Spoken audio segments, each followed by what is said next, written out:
Yeah, well, my name, like you said, is Michael Weeks. Born on Molokai, a couple islands down, small little island next to Oahu, between Oahu and Maui. Moved here about 10 years ago, been involved with the Hawaiian government, got elected to the representative position in this district, the Puna District, District 1 of Mokuokeave, and been working towards independence since then. Diligently, I try. So, can you tell us about the Reinstated Kingdom of Hawaii and its legal authority? Yeah, well, first off, the disclaimer, I'm not the official spokesperson, so I can tell you my mana'o,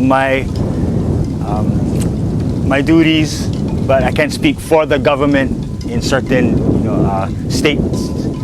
Well, the Reinstated Kingdom of Hawaii is a continuation of our original government, which is our Queen and King's government, that was overthrown back in 1893 by sugar planters, bankers, the money powers that wasn't happy with making money.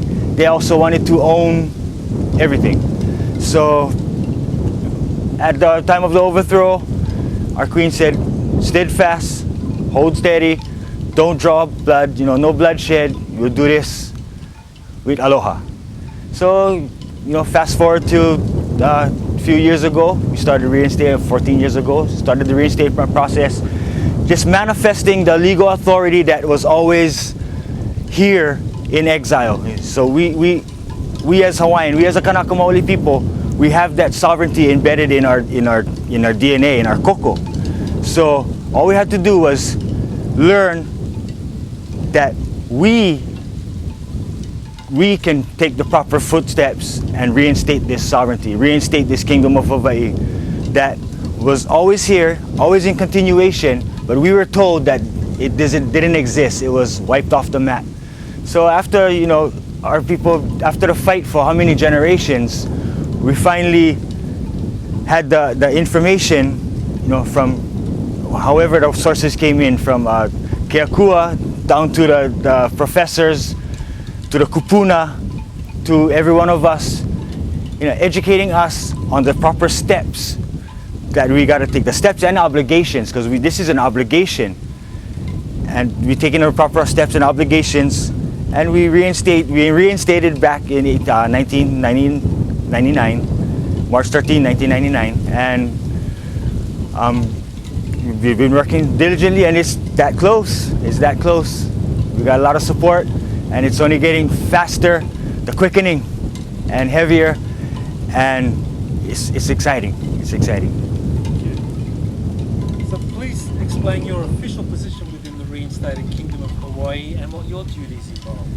Yeah, well, my official position, I'm the elected representative, duly elected by the Puna District voters, and my duties, well, for one, I'm not the spokesperson. That's Prime Minister, but I can speak for myself. And as a representative, my main duty is to facilitate the dialogue between the person who don't want to come out of their garden and get their message to the government officials, and vice versa. The government disperses information, wants and needs, and whatever the information may be, and I bring it back to the public. And I try my best. That's one of the duties. Another duty is to educate not only our own Kanaka, who need the most education because we've been brainwashed for so many years, but educate the de facto authorities, the illegal occupying authorities in our country, the police, at the county level, the mayor at the county level, the state DLNR at the state of Hawaii level, the Congress at federal level, and anybody in our territory, specifically me in my district, educate and make sure that they see that the door is open, opportunity is there, and just keep that door open. So when they decide that they're ready to take the step, when they had enough of the oppression and suppression, when they're ready, the door is open. Do you know anything about Hawaiian legend of a connection between the first Hawaiian people and the Pleiades star system? I know what I've been brought up and learned. I was always taught that I'm from Molokai, so I'm from the Mu, the Lemuria, the people of Mu. I never really understand. It sounded far out. I brought up hearing it, but it don't sink in until you live life a little bit. But when Pa'ao came, Pa'ao was a priest from Tahiti. When he came in the 13th century, he came to all the islands and he conquered, and he put the Tahitian bloodline in, mixed it in with the Maole, with the Mu of our continent, our tips of our mountains. One problem Pa'ao had was Molokai. He couldn't get onto Molokai. Molokai was, they call it Molokai Pule'o'o, land of the powerful prayer. What happened was when Pa'ao came, Molokai's people went to the shoreline and chanted, just chanted, powerful chants. And Pa'ao got scared. He got scared. He didn't land. He didn't even turn. He went back to Kahiki.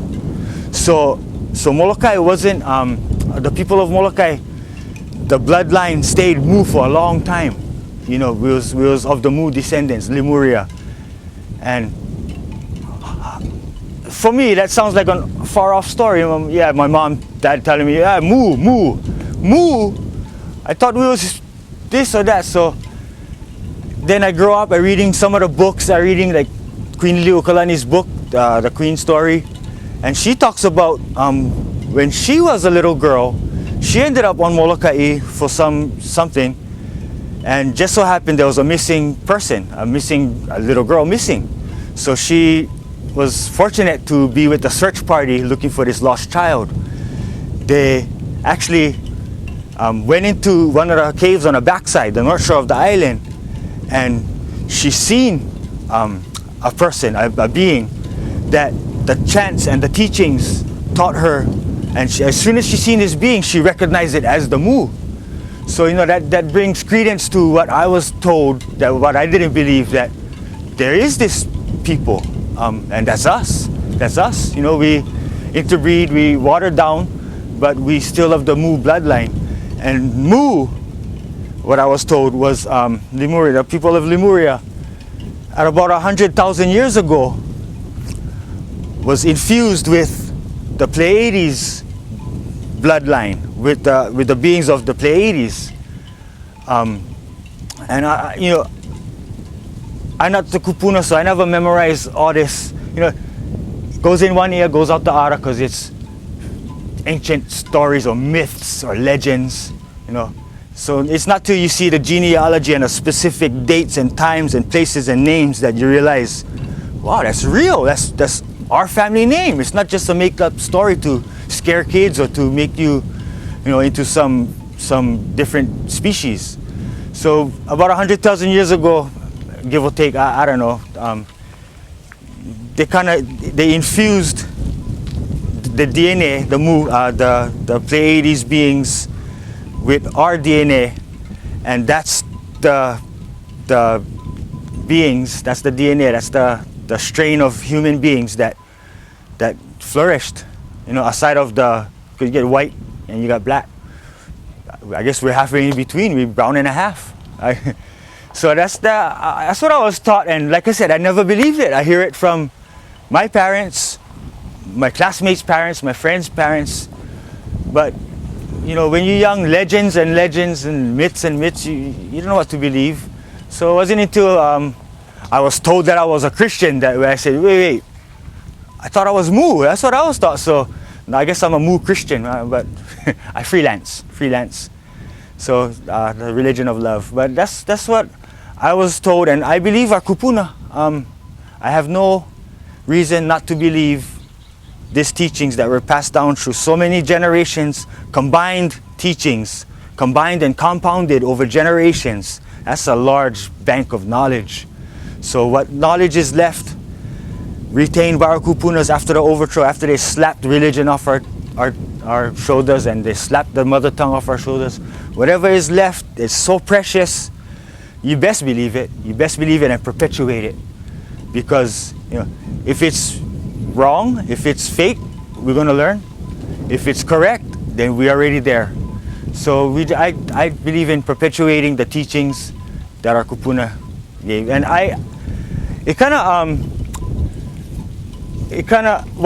tell you a story. One day me and my wife, my kids, we was driving down to church. And for some reason, I had a question on my mind. Who put the question in my mind? I don't know. Maybe it was manifest destiny from a power, but I kept asking Keakua, is there aliens? Is there aliens? He got to be pretty bored if he only made us and that was the end of his work. And that's pretty lonely if we're out in this vast space and just the earth.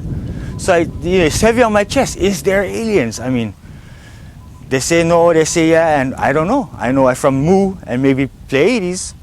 So, and true story, I walk into church. The question is on my mind. I grab the first Bible. I sit down right there next to the shelf of Bibles. Holy Bible, King James. I sit down, close my eyes, open the book, and I point down right at whatever page I open. Boom.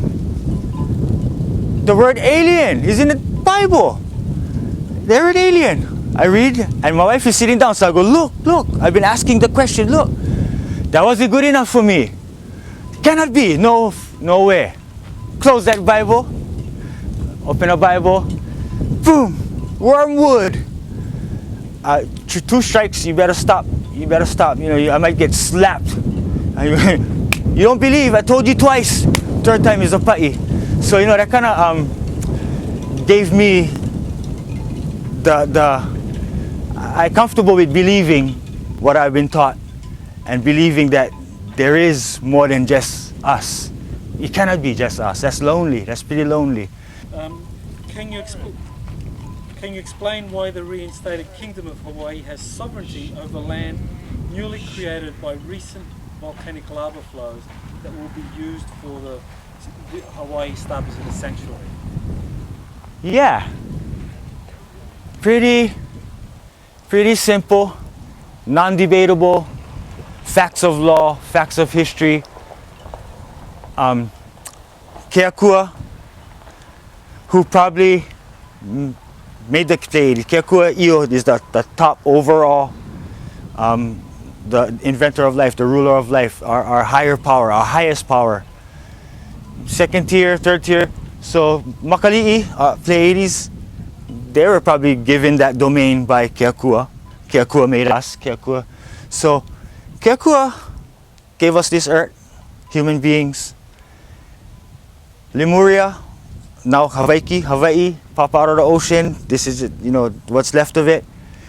He gave Hawaii to the Kanaka, to the Hawaiians, to take care of, to perpetuate, to live, to raise, to reproduce, to flourish on. So when the higher power, when Keakua gives you something, you don't take it lightly. You protect this gift to the fullest. You defend it with your life. You perpetuate, you feed this gift. You give it power. So Keakua gave us the obligation to take care of this archipelago. Why? Give the paradise to the people who are going to die to keep it paradise. So Keakua gave it to us. Pele, keep expanding, building, and whatever it expands to, the Hawaiian government is tasked to do the best, or to make the best opportunities for our people to utilize the best they can. So we gotta feed our people, we gotta house our people, we gotta keep our people comfortable, happy, and healthy. He gave us this to keep our people healthy, happy, comfortable, and this is ours. This is ours. So if our cousins from whatever world come and visit, perfect. Guess what? Fresh. Come and land here. In fact, I know some people who want to talk to you. So this is ours, and we got to do the best of it. We gotta perpetuate the positive, the pono. And as far as I know, that's what we are doing. I hope and pray that Keakua approves of what we doing with his gift. And I had a couple of conversations with the higher power, and he never steered me wrong. He never, when I asked if he stops me, if there's a sign, I guess I gotta change my approach. I guess I gotta change my procedure. I gotta change my steps. But I always ask for guidance. I always ask for guidance, not only from my kupuna, but from my kupuna's kupuna, and the ascension all the way up to Keakua, the angels all the way up to Keakua. That's the direct chain link ascension to our higher power. So we always gotta ask. And I ask for guidance because I'm not the smartest person in the world, and so I made so many mistakes in my life. I'm bound to make too many more. So I gotta ask for guidance, and that's the only way I can function. That's the only way I can feel at peace with myself that I'm doing the right thing. In anything, from right to travel, to taking a park, to helping to get families into homes, to recently I've been trying to be the intercessor between the fake police, the police state, and our people who scared to death. So I always ask and say, please guide me in the right direction. If I'm doing it wrong, or if I don't belong there, stop me now so I don't get any deeper. And I thank God because I'm still alive.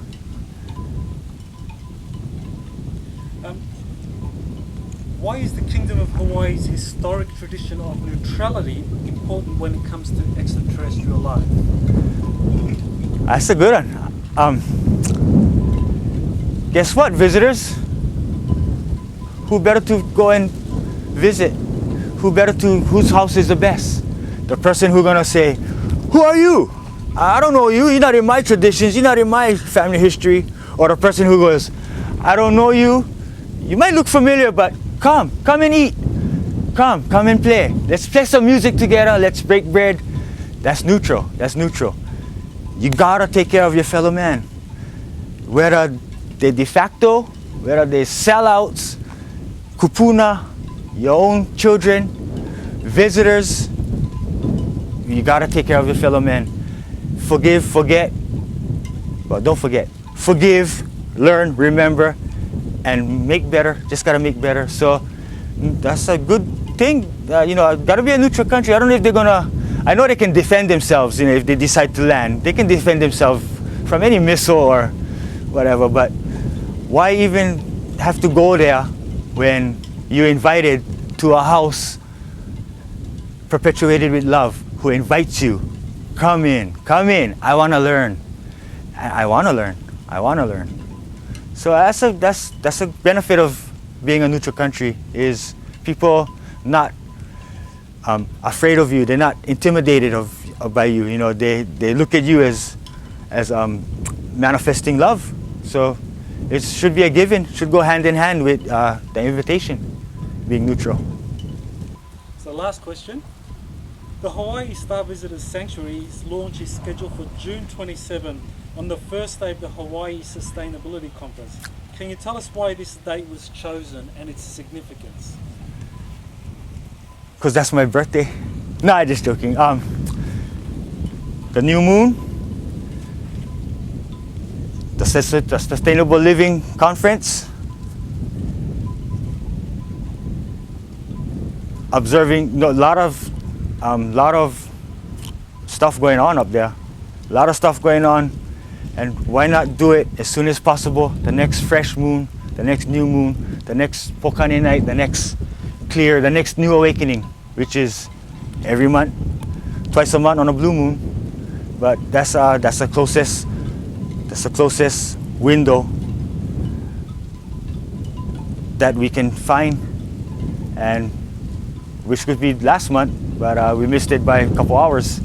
So the next window gonna be opening, and we gotta open that, not only the window but the door, the welcome mat. Put the welcome mat, welcome home, or maybe just visiting. I'm still learning, so that's as far as I know. You should tell me.